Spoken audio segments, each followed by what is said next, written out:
Hey guys, welcome to Spicy Apples Live, and today I'm sharing how to prepare healthy sandwich for your breakfast. For that, first I'm using avocado and preparing a nice mixture.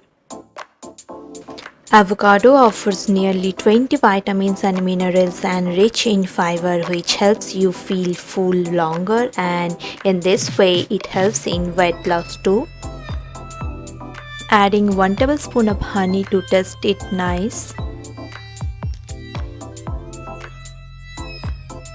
So I already have toasted my bread, so spreading the mixture over it with a spoon.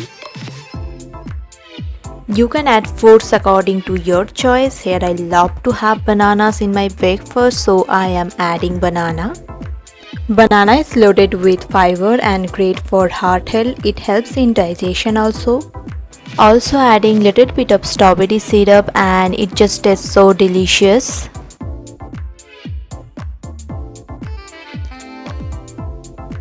Finally, I'm adding red grapes and kiwis. Both are great source of vitamins, fiber and minerals.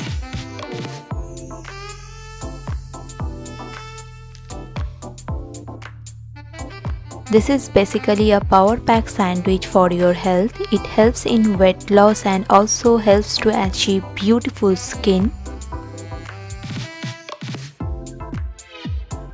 If you like this video, give it a like, share and comment, and also don't forget to subscribe my channel. Thank you for watching. Bye.